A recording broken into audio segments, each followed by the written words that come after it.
जय जय श्री राधे श्याम। ओम नमः पार्वती पते हरे हरे महादेव। परम मंगलमय परात्पर अखिलेश्वरी भगवती प्राम्बा मां भगवती जगदम्बा के चरणों में हम लोग बैठे हैं। समस्त भक्तजन अपने शुद्ध चित्त से इस कथा प्रांगण में प्रवेश करें और माता की अलौकिक पावन कथाओं का रसपान कर अपने जीवन का अनूठा लाभ प्राप्त करें। सभी भक्तजन को जय माता दी, जय सिया राम।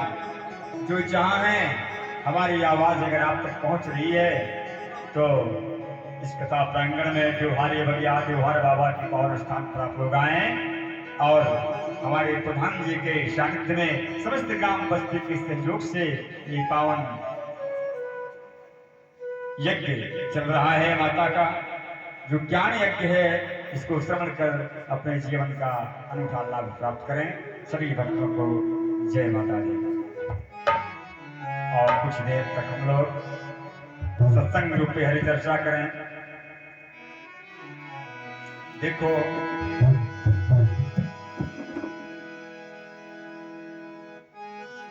प्रातः स्मरणीय परम पूज्य शाक्य धामवासी महात्मा गुरुदेव श्री तुलसीदास जी कहते हैं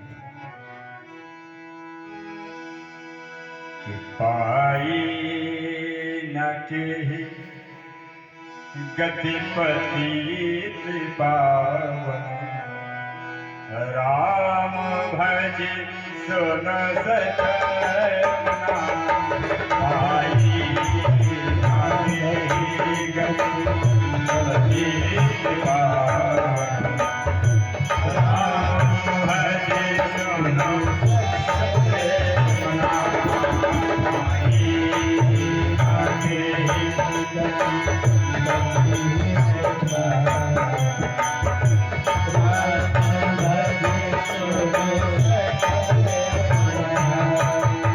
बाबा कहते हैं कि अरे मानो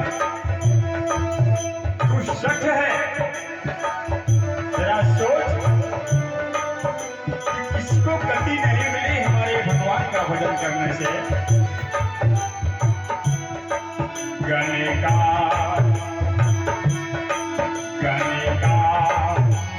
अजा मेरे जलाती गजान भर तारी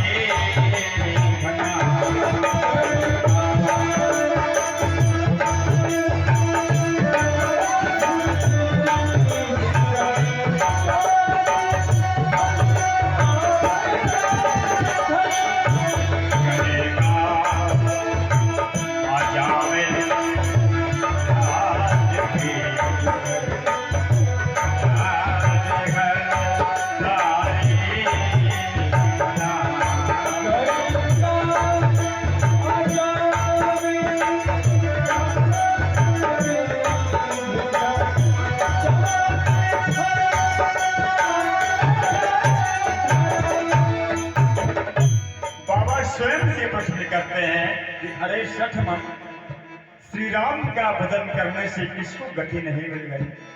तो मन बाबा से कहता है कि ये बताओ कि क्या मनुष्यों को ही गति कि किसी और ने पाई। तो बाबा कहते हैं ऐसी बात नहीं। गणिका तर गई, अजामिल तर गया ये तो मानो थे, व्याध तर गया ये तो मानो थे, लेकिन गज को भी भगवान ने गति प्रदान करी जो हाथी थे। गीत को गति प्रदान करी। मन कहता है बाबा और बाबा कहते हैं आधीर जमाने के रात खस सब चार दिन अत्यख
हमारे भगवान कृपा की सागर।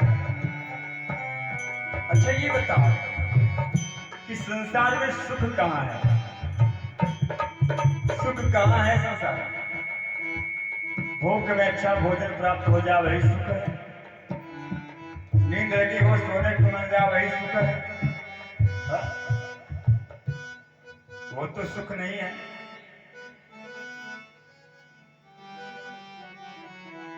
धूप में तप रहे हैं, सुंदर शीतल छाया मिल जाए तो क्या वो आनंद है? आनंद तो नहीं है। आनंद तो स्वयं हमारा परमात्मा है। इस जो वासना रूपी ये नाशवान शरीर है, इसे इन भौतिक व्यवस्थाओं से सुख मिल सकता है, लेकिन जो वास्तविक आत्मानंद है, जो हमारे आत्मा को आनंद प्रदान करने वाली अगर कोई वस्तु है तो है भगवान का भजन। बोल सच्चिदानंद भगवान की जय हो। एक संत कहते हैं, कृपा की न होती,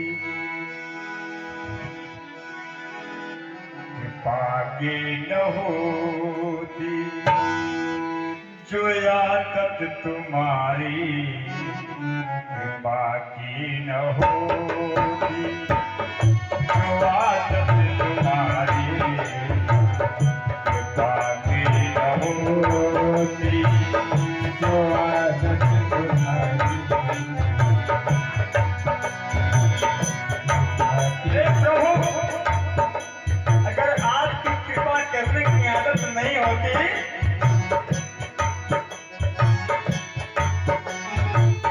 तो सोनी रहेगी अदालत तुम्हारी, वसूली रहती अदालत तुम्हारी,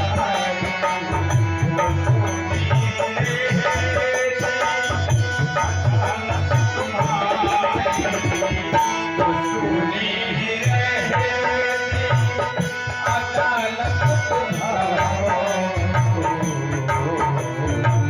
कृपा की न होती, जो आदत तुम्हारी कृपा की न होती, जो आदत तुम्हारी। महात्मा बिंदु जी कहते हैं कि कन्हैया कोई क्रोध रोक के पुकारा, भगवान के मंदिर में गया, अपनी सामने सरकार के सामने रोने लगा। कन्हैया कोई क्रोध रोक के पुकारा और कहा, जैसा हूं नाथ अब हूं तुम्हारा। वो बोले कि साधन किए तूने क्या है? क्या तूने कोई भजन जप तप किया है? बाबा ने कहा, वो बोले कि साधन किए तूने क्या है? तो मैं बोला, किसे तुमने साधन से तारा? अगर किसी को साधन से तारा हो तो उसका एक नाम बता दो। कौन सी तपस्या उस हाथी ने करी थी? गजराज ने जो जल में डूब रहा था, उसे मगर खाए जा रहा था, कभी तो उसने तपस्या नहीं करी? आपने पल में उद्धार कर दिया। जटायु ने तो आपकी तपस्या कभी नहीं करी, आपने उसका भी उद्धार कर दिया। गणिका ने तपस्या नहीं करी, अजान एक महान पापी, उसने भी कोई यत्न नहीं किया, लेकिन आपने क्यों तारा? मैं बोला, किसे तुमने साधन से तारा? वह बोले, परेशान हूं तेरी बहस से। अरे भक्त, तूने मुझे परेशान करके रख दिया है। तो बाबा ने कहा, अगर आप हमसे परेशान हो गए हो तो कह दो, इतना ही कह दो, तू जीता मैं हारा, बस आप हार जाओ मैं जीत जाऊं। भगवान ने कहा, मैं हारता तो किसी से नहीं हूं। तो बाबा ने कहा कि प्रभु, अगर आपकी कोई कुछ अभिलाषा कहने की हो तो और कह दीजिए। तो भगवान ने कहा कि वो बोले कि जरिया तेरा क्या है हम तक, भैया सिद्धि भगवान की, वो बोले कि जरिया तेरा क्या है हम तक, हमसे हमारे पास पहुंचने का कोई जरिया है तुम्हारे पास? बाबा कहते हैं, हमारे पास न भाषा भाव शैली है, न कविता शार गर्भित है। हृदय का प्रेम जो है आपको सादर समर्पित है। बस हमारे पास आंसुओं के सिवा और कुछ नहीं। मैं बोला कि दृग बिंदु का है सहारा। तो भगवान ने कहा कि हे मानव, हमें तेरी पूजा नहीं चाहिए, तेरा चढ़ावा मुझे नहीं चाहिए, हमारी बनाई हुई बगीचे से तोड़ा हुआ तेरा पुष्प मुझे नहीं चाहिए। मुझे तुम आंसुओं का श्रृंगार कर दे, मैं प्रसन्न हो जाऊंगा। बोल सच्चिदानंद भगवान की जय हो। तो सुनी ही रहती अदालत तुम्हारी, तो सुनी ही रहती अदालत तुम्हारी, बाकी न होती जो आदत तुम्हारी, बाकी न होती जो आदत तुम्हारी।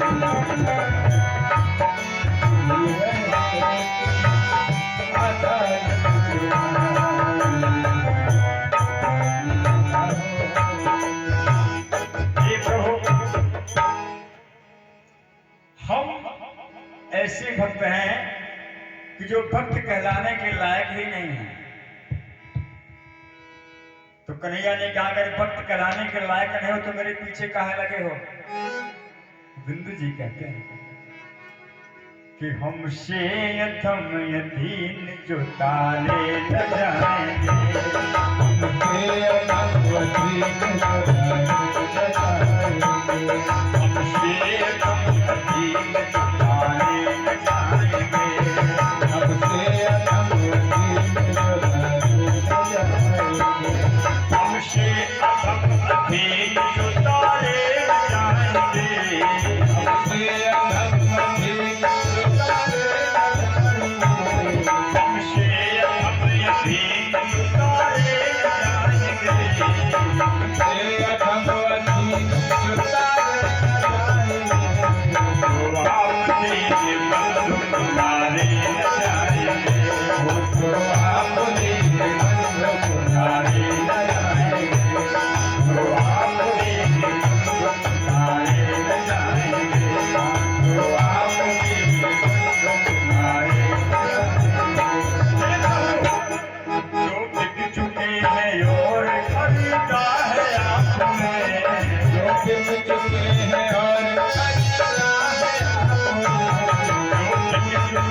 भगवान की जय हो। सत्संग प्रेमियों,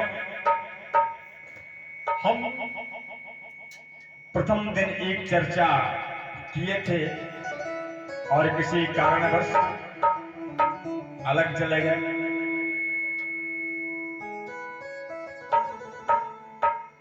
एक समय की बात है, घटना इसी कलयुग की है और इसी शताब्दी की घटना है।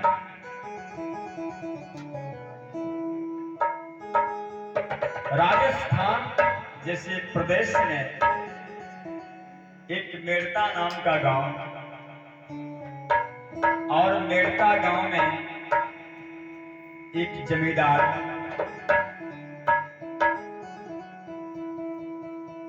समाज में अच्छा सम्मान, अच्छी इज्जत।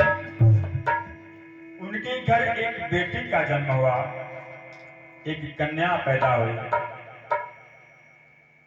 समय आया कि जो जमींदार साहब के पिताजी थे वो बूढ़े थे और अपनी पुरानी हवेली पे रहते थे, और जो बेटा था वो नई हवेली पे रह करके और राजकाज देखता था। लेकिन जो दादाजी थे वो अब पुरानी वाली हवेली पे रहते और भगवान का मंदिर बनवाया था बड़ा बढ़िया। चतुर्भुजी भगवान विष्णु का मंदिर, और उसी मंदिर में ठाकुर जी की पूजा करते और कोई दुनियादारी से छोड़ दिया संबंध। बूढ़ी पत्नी भी थी। संयोगवश जो बिटिया थी छोटी, पिता का देहांत हो गया। अब जब बाप का साया सर से उठ गया तो बेटी अपने दादा के पास चली आई, बाबा के पास आ गई, रहने लगी। 9 साल की उम्र है, 9 साल की छोटी सी बालिका है, और जो बूढ़े दादा हैं उनकी राशि भगवान का मंदिर है, जैसे आपका ये कोठा गांव है, द्योहारी बगिया में द्योहार बाबा का स्थान, गांव से उत्तर में सभी लोग कथा सुनने के लिए आते हैं, कोई कार्यक्रम होता है तो यहाँ आते हैं। इसी प्रकार बोल सच्चिदानंद भगवान के आते हैं। उसी प्रकार जो पितामह दादाजी थे, जब भगवान का वो भोग लगाते थे ना, भगवान का भोग कभी केला से नहीं लगाया, सेब से नहीं लगाया, मेवा से नहीं लगाया, किसी मिठाई से भोग नहीं लगाया भगवान का। कभी जब से सेवा शुरू की ठाकुर जी की, 2 गैया पाले रहे, 2 गैया दोनों काली, एक गैया दूध देवे तो दूसरी दूध की तैयारी करे, और जब वो गैया बछड़ा देने वाली हो तो दूसरी गैया शुरू कर दे। इसी प्रकार मतलब किसी महीने में काली गैया का दूध बंद ना हो। गैया का दूध हल्का सा गुनगुना गर्म करके सोने के कटोरे में जमेदार होते ही, सोने के कटोरे में थोड़ा मिश्री डाल करके भगवान का भोग निरंतर उसी तरह लगाते थे, दूध पिलाते थे भगवान को, बस और कुछ नहीं। इसीलिए सभी मेरता वाले उन्हें दूधा जी कहने लगे। दूध से भोग लगाने के कारण उनका दूधा जी की पदवी उनकी हो गई, नामोल्लेख नहीं हुआ। वृद्धावस्था आ गई, 80, 85, 90 साल की उम्र हो गई। भाई अवस्था तो सबके गिरते हैं, सबका समय आता है, ये असार संसार में सबको बूढ़ा होना पड़ता है।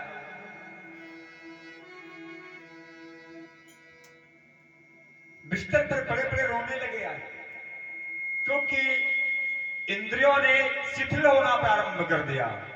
कर्म इंद्रियों ने ज्ञान इंद्रियों से कहा कि हे ज्ञान इंद्रियां, अब हम काम नहीं कर पाएंगे, हम शिथिल हो रहे हैं। पैरों ने कहा अब मैं चल नहीं सकता। भैया प्रयास करने के बाद भी जब दादाजी नहीं उठ पा रहे हैं तो रोने लगे कि आज मेरे भगवान का भोग कौन लगाएगा। वो बिटिया खड़ी है, दादा के अलावा कोई सहारा नहीं है उसका। उसने कहा दादा क्यों रोते हो? दादाजी कहते हैं बेटा कैसे रो रहा हूं? नहीं बताओ। बहुत पूछने पर दादा ने कहा कि बेटी आज मेरे भगवान का भोग कौन लगाएगा? मैं तो उठ नहीं पा रहा। बिटिया ने कहा इतनी सी बात से रोते हो दादा? आप कहो तो भोग मैं लगा दूं। दादाजी ने कहा तू ही लगा दे, तो तूने हमारे मन की बला छीन ली, लगा दे। अच्छा देखो यही पर एक रहस्य है। वो छोटी बिटिया अपनी दादा की उंगली पकड़कर रोज मंदिर जाती थी, और जब वो मंदिर में प्रवेश करते थे तो बाहर पर्दा लगा था, तो उस बिटिया को पर्दे के बाहर बैठा देते, बेटी तू यहीं बैठ, मैं भगवान को दूध पिला के आता। पर्दा लग जाता तो एक नन्ही सी बिटिया रोज जानती कि भगवान दूध पीते हैं, बड़ी खुश होती भगवान दूध पीते हैं। अच्छा दादाजी के बीमार होने की प्रसन्नता इसे कम है, दुख कम है, प्रसन्नता ज्यादा ये है कि आज भगवान को दूध हम पिलाएंगे। बहुत दिन से देख रही हूँ भगवान कभी दूध पीते मिले नहीं, दादाजी रोज पिलाते हैं, आज हम पिलाएंगे, यही प्रसन्नता। चल पड़ी, बहुत खुश है, कटोरे में दूध है, मिश्री डाल ली है, उसी क्रम से ले गई भगवान के पास, पर्दा खुला हुआ है, बैठ गए और कहती है ठाकुर स्वीकार कर। हम जयपुर में कथा करने गए थे, प्रसंग वहां से लाए, तो वहां के संत जन अपनी भाषा में इस भजन को गाते हैं। आइए हम सुनाते हैं आपको।